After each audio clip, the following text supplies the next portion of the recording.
Bonsoir à toutes et à tous, heureux de vous retrouver pour la tranche info en direct sur votre antenne Canal 10 Télévision avec au programme de cette soirée Info 10, le journal local et régional qui sera suivi du focus. On a fait un petit déplacement au lieu du jeudi anthropologie, ce sera aujourd'hui le mercredi anthropologie. Donc nous aurons notre spécialiste des humanités classiques Nusere Kalala Omotunde qui aura une petite surprise pour vous ce soir. Demain à 19h, par contre, nous serons en direct effectivement avec le préfet de région Alexandre Rochat, d'où la petite inversion. Mais pour l'instant, aujourd'hui, place à l'actu.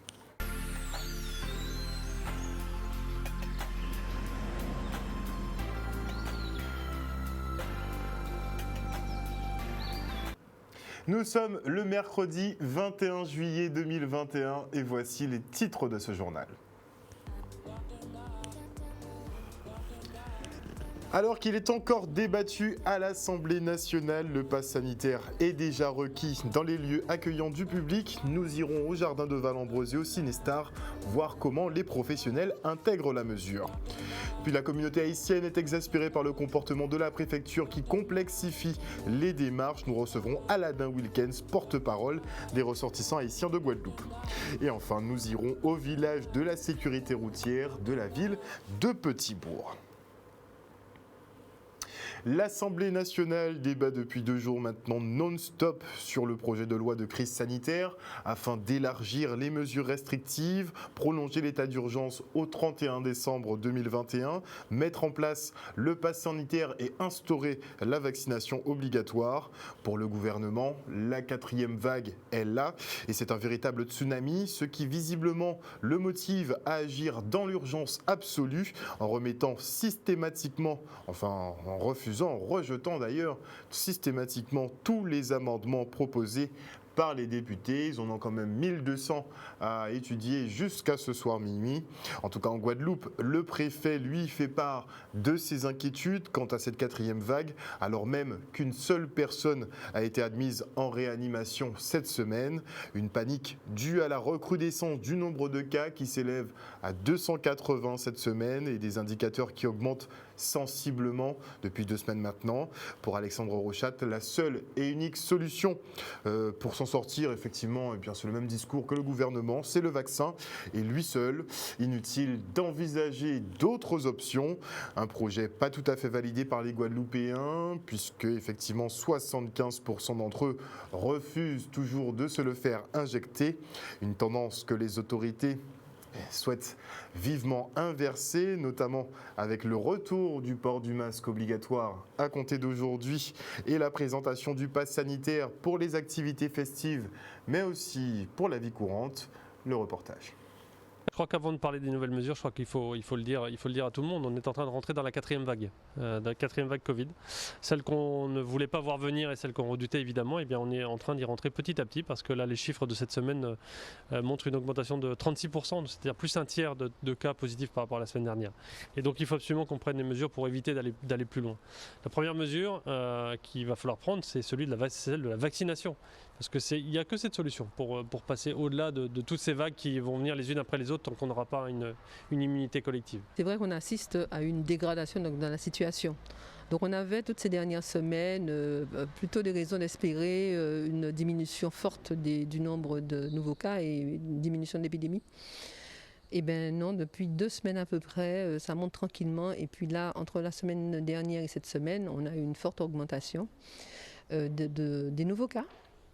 De taux d'incidence avec un seuil d'alerte qui est dépassé, un taux de positivité aussi, c'est-à-dire le nombre de personnes testées positives sur le nombre de tests réalisés qui est élevé, avec une augmentation donc, de l'épidémie, une circulation du virus dans beaucoup de communes en Guadeloupe et avec des taux qui sont relativement importants, une tranche d'âge touchée 20-30 ans, 30-40 ans, donc ça progresse, ce qui veut dire qu'on a relâché notre barrière. À court terme, il faut prendre un certain nombre de mesures. Donc moi j'ai décidé, en parlant au comité des élus juste avant, de rétablir le port du masque généralisé en Guadeloupe à compter de demain. Donc le port du masque redevient obligatoire partout, quels que soient les endroits où on est, parce que c'est la seule barrière physique qu'on ait concrètement pour arrêter le virus et donc il est important de le porter à nouveau. En extérieur aussi, évidemment. L'autre mesure importante, c'est l'application du pass sanitaire. Le président de la République l'a annoncé la semaine dernière.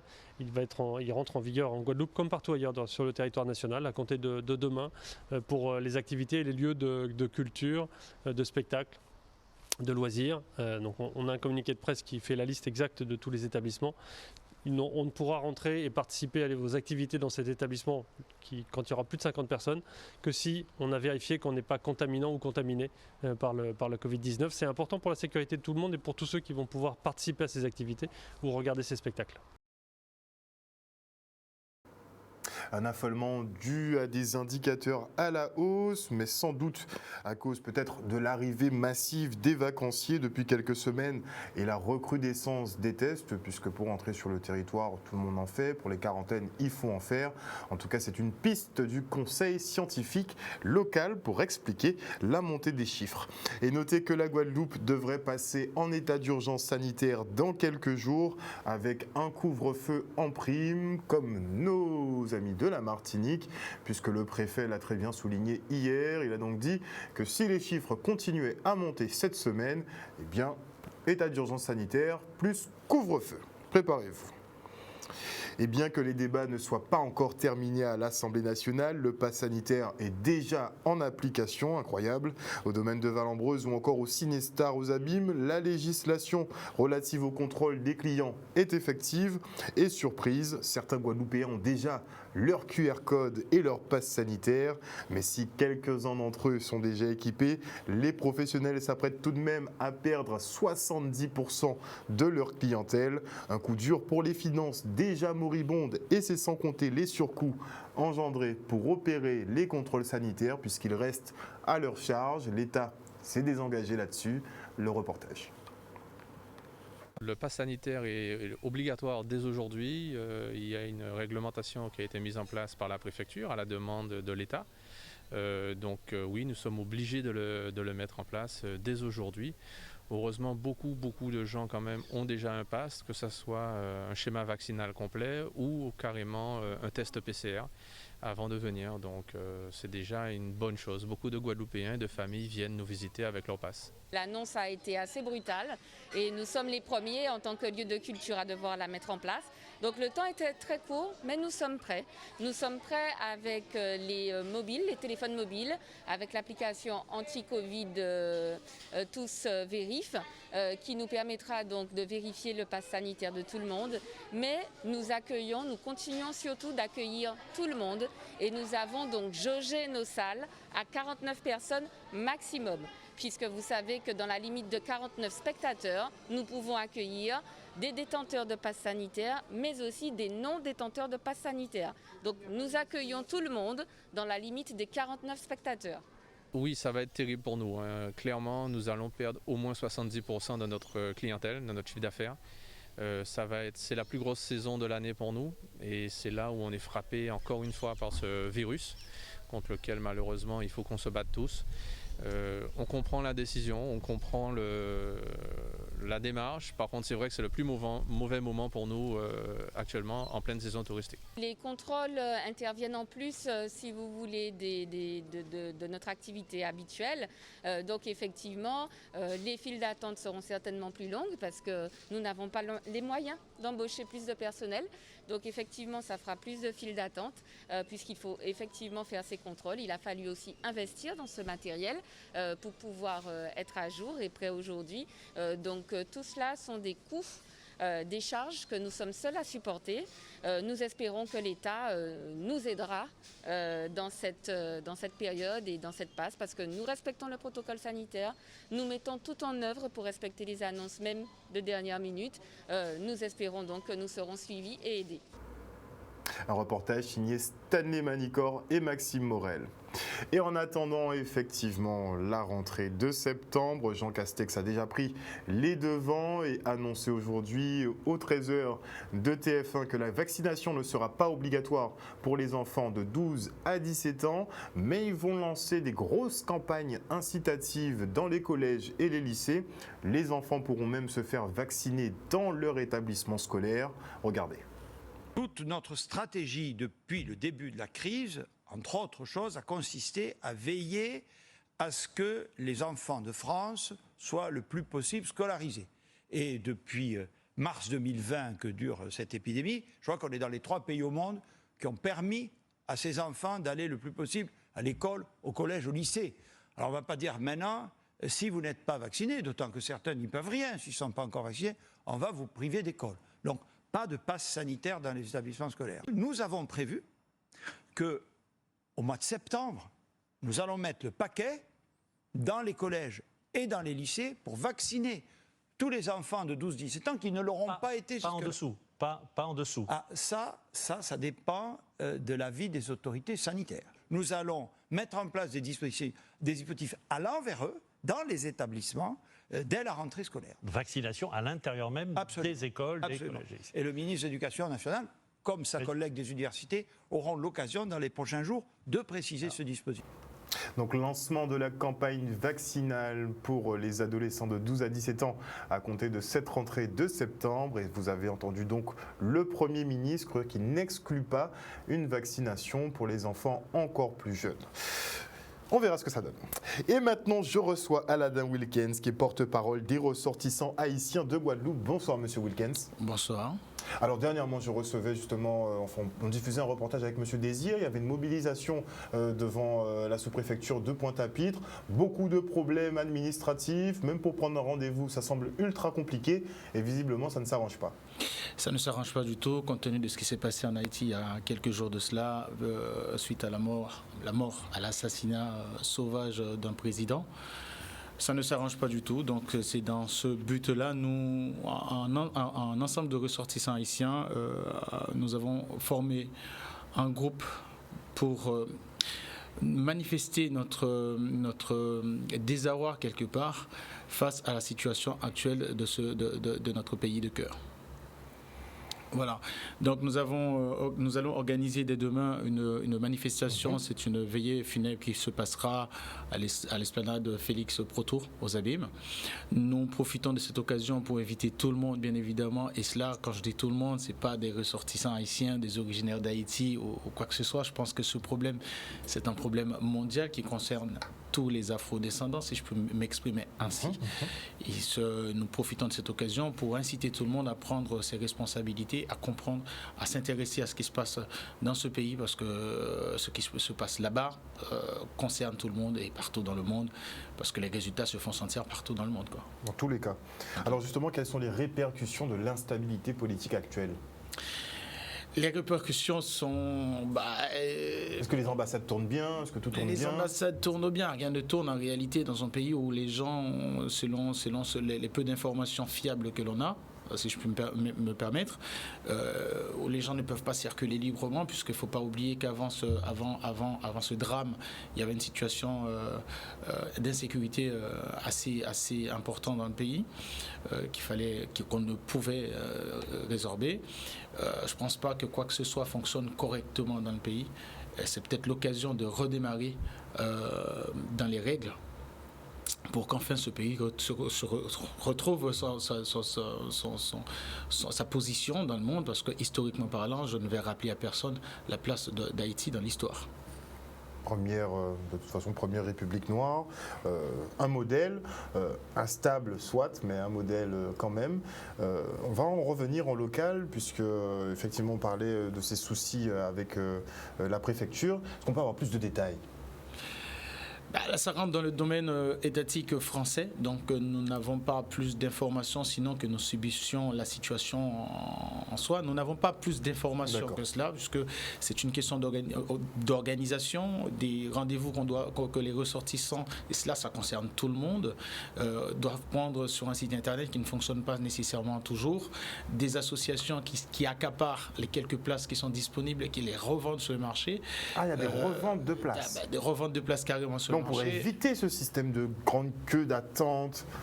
Pour éviter, je pense que l'objectif en amont, c'était mettre Internet à la portée de tout le monde, prendre un rendez-vous pour que les choses se passent correctement. Cependant, il y a des gens qui profitent toujours des failles du système et certains qui ne prennent pas quelque part leurs responsabilités, c'est-à-dire des responsabilités de contrôle.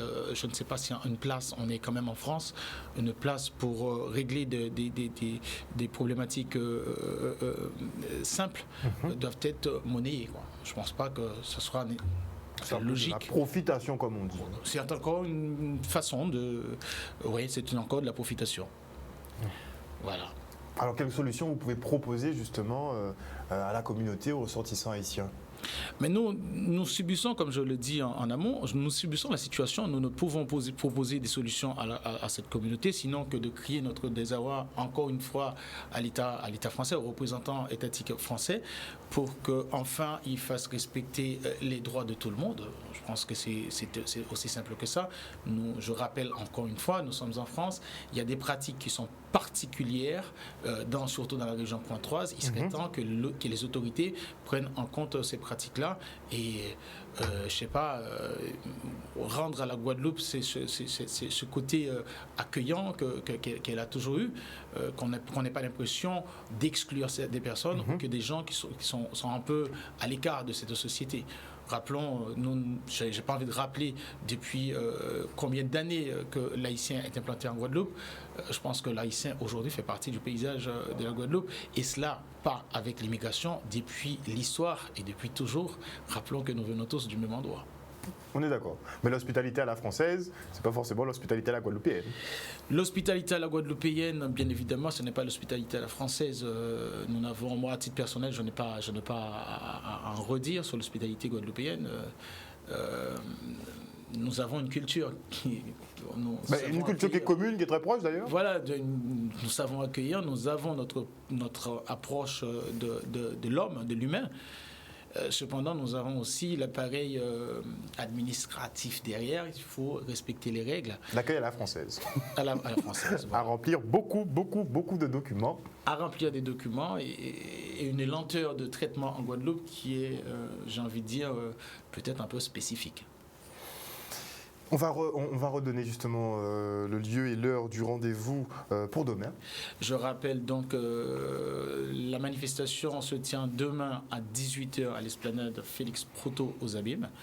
Nous invitons tout le monde. Cette manifestation est soutenue par le consulat haïtien, je le rappelle, et beaucoup d'amis guadeloupéens, puisque c'est une manifestation universelle, ce n'est pas une manifestation haïtienne, je le rappelle à nouveau. C'est un fait, il me semble que c'est un président américain qui a dit où que ce soit dans le monde qu'une injustice est commise, c'est le monde entier qui subit les conséquences. Donc c'est tout le monde qui est concerné. On a quand même assisté à l'assassinat d'un président en exercice. D'un président en exercice et d'un homme assassiné de cette manière lâche et aussi de cette façon-là. Il n'y a pas de mots pour décrire cette situation. Ça, je pense que c'est quasi sans précédent, j'ai envie de dire. Oui, il y a eu des présidents qui ont perdu leur vie. Battus à leur domicile de 16 balles. Mais ça, c'est quand même particulier. C'est pas pour soutenir la politique du gouvernement, de l'ancien gouvernement. Ce n'est pas pour soutenir, c'est pas pour rentrer en politique. C'est une question humaine. C'est une question humaine. Crier notre désarroi et dire non à cette impunité, à cette injustice chronique dans ce pays. Merci beaucoup en tout cas Monsieur Wilkens d'être venu sur ce plateau ce soir, nous présenter donc la manifestation de demain et effectivement nous parler des difficultés que rencontre la communauté haïtienne, notamment avec les services étatiques qui prennent une plombe pour répondre à des simples demandes. Merci encore. Merci à vous.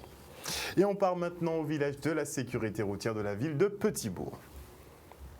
Donc, dans le cadre de la signature de la CTJ que vous avez vu tout à l'heure, nous avons mis en place ce projet sécurité routière qui s'appelle La Rila c'est en nous prend précaution. Donc c'est pour sensibiliser donc, le grand public aux gestes et aux conseils vraiment nécessaires pour être des bons conducteurs sur la route, puisqu'on a constaté que 30 tués sur la route, c'est déjà beaucoup trop dans notre département, petit département de la Guadeloupe. Donc on veut vraiment que le public soit informé, sache vraiment qu'il faut faire attention sur les routes, qu'on soit enfant, jeune, jeunes, parents, grands-parents, que tout un chacun, que nous soyons piétons, automobilistes ou passagers, que nous soyons vraiment aguerris aux gestes qu'il faut pour être de bons conducteurs. Je ne vais pas vous faire le triste record des mauvais chiffres qu'on a en matière d'accidentalité, mais on a envie, et puis c'est la positive attitude qu'on veut avoir chaque fois qu'on intervient, d'accompagner et puis d'influencer au bon comportement des usagers de la route. Nous sommes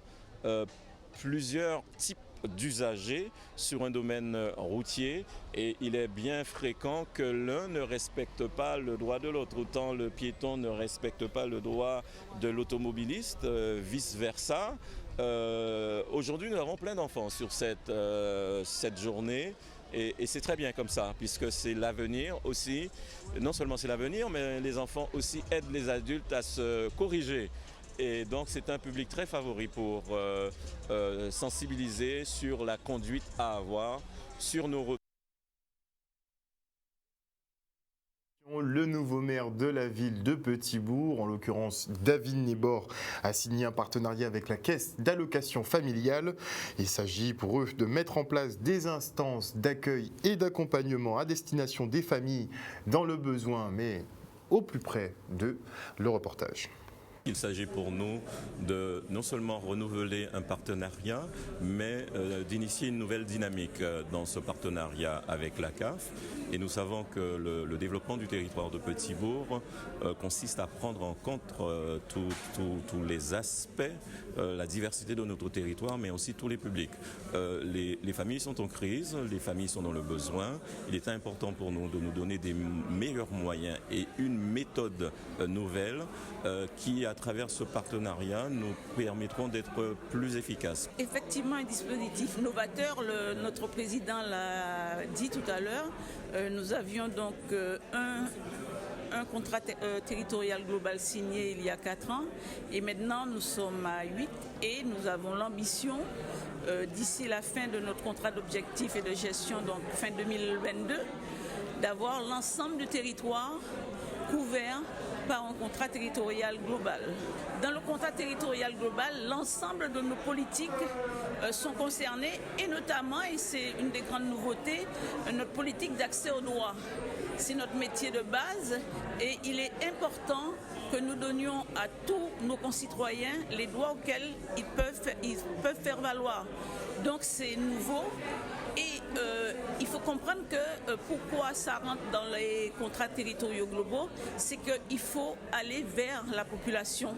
Il faut répondre à ses besoins. Nous avons dans ce partenariat décidé de mettre en œuvre dans chaque quartier des instances qui vont accueillir le public, non seulement pour des informations, mais aussi pour des dispositifs où les familles pourront trouver de l'accueil et de l'accompagnement. Si Victor Schœlcher a sensiblement contribué à la libération, les esclaves se sont libérés eux-mêmes. Ceci résume un peu la philosophie du parti politique Paré qui fête sa première année d'existence et qui entend mener sa barque. Le reportage. Non, déjà, le 21 juillet 2020. 21 juillet 2021, un an, où nous avons créé le Paré et nous voulons désormais écrire l'histoire de notre propre point de vue. Schœlcher a peut-être contribué à la libération des esclaves, mais les esclaves se sont libérés eux-mêmes. Donc c'est cette histoire-là que nous voulons écrire en créant le Paré pour faire en sorte que l'écologie politique soit la matrice des institutions de la Guadeloupe. Une année, déjà 2 conseillers départementaux, nous avons 3 élus de la majorité municipale d'Éric Jalton, qui soutient et participe à notre initiative. C'est un excellent bilan et nous voulons poursuivre l'implantation du Paré sur l'ensemble des territoires de l'archipel de Guadeloupe et développer aussi notre présence à l'international. Il est déjà important que nous apprenions dans le éducationnel du Paré à nos jeunes à exercer la responsabilité pour que demain nous soyons de plus en plus une nation aujourd'hui sans État, mais une nation avec État de plus en plus. Parce que nous disons qu'il n'y a pas de petit pays, la grandeur du pays dépend de la grandeur du cœur des hommes. Et en Guadeloupe, si nous avons autant de champions du monde sportif, nous avons la capacité aussi intellectuelle de pouvoir diriger le pays de Guadeloupe. Le Paris qui est donc en route vers l'autonomie, visiblement. Et on part maintenant pour un stage de perfectionnement des arbitres, car c'est toujours bon d'avoir des champions, mais il faut bien arbitrer les compétitions pour que tout le monde soit d'accord au final. Le reportage. Alors à l'initiative de Luxonor et de la Corsair Foot Academy, j'ai été invité ici pour ajouter un contexte supplémentaire lié à l'arbitrage, sujet que je connais bien, et l'objectif c'est d'apporter de l'expérimentation supplémentaire aux arbitres guadeloupéens, avec beaucoup d'humilité, tenter de les faire progresser ou en tout cas leur apporter mon expérience personnelle. Ce qui nous manque pour l'arbitrage guadeloupéen, c'est un petit peu de moyens, quelques partenaires afin de mettre en place des choses comme là actuellement avec la Corsair Foot Academy et de la formation, et puis là avec la nouvelle équipe de la commission régionale de l'arbitrage qui est mise en place, c'est la formation pour les jeunes et un entretien et de l'information pour les anciens. Malgré tout, nous avons pas mal de personnes débutantes et qui souhaitent devenir arbitres. Donc, et nous avons aussi pas mal d'arbitres qui ont été amenés par la curiosité d'aborder certains thèmes de l'arbitrage comme les avertissements et les exclusions par un ancien international. Hier, lors de notre première séquence, les arbitres ici présents ont tous exprimé une volonté de formation supplémentaire, un suivi également. Et l'objectif par cette première intervention, c'est d'une part de connaître un petit peu les attentes des arbitres guadeloupéens, d'autre part de redorer le blason de l'arbitrage, puisque je me suis rendu compte ici en Guadeloupe, mais aussi dans les autres territoires ultramarins, le rapport avec l'arbitre n'est pas forcément évident. Donc l'idée, si vous voulez, c'est d'une part de donner de la formation aux arbitres, mais aussi, pourquoi pas, je l'espère, rapprocher le monde du football de l'arbitrage, puisque sans excellent arbitrage, on ne peut pas avoir un excellent niveau. En tant qu'arbitre, déjà, j'attends que cette formation nous permette de mieux peaufiner notre formation et nous permette d'acquérir d'autres connaissances par rapport à ce que nous connaissons déjà. Alors moi, de mon côté, je suis respectée par tous, donc je n'ai pas de souci particulier à me faire respecter en tant que femme. Donc c'est vrai comme quoi que l'arbitrage au niveau féminin, surtout dans le milieu masculin, donc c'est un peu difficile pour certaines femmes, mais pour moi, ça se passe très bien, donc je n'ai pas de difficulté à me faire respecter.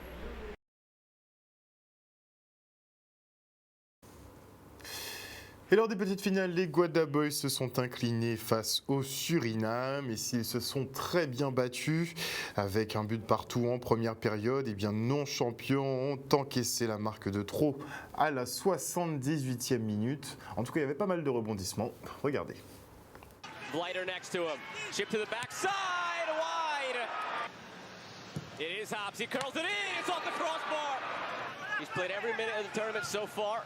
For Suriname, nearly had a goal. Now it's Blighter. Opportunity and in. Across. Faton. Equalizer. For his nation, streaking down the middle. It's laid off to Apai, and it's parried aside. Cuts in on his right foot. Mirval off the crossbar again. Give away at the back. Ajax. It's laid off. Apai tapped onto the bar. Biseswar lays it off. Hops the shot. Tapped over the bar again. Inside, laid off, Hasselbank in the box, Hasselbank finishes and puts Suriname up 2-1. Voilà, chers téléspectateurs, nous sommes arrivés au terme de ce journal. Merci pour votre fidélité à ce programme. N'oubliez pas que sur Canal 10 Télévision, vous faites l'information que nous diffusons. Le journal local revient demain à 18h30. Passez une bonne soirée à l'écoute de nos programmes. Bisous, bisous.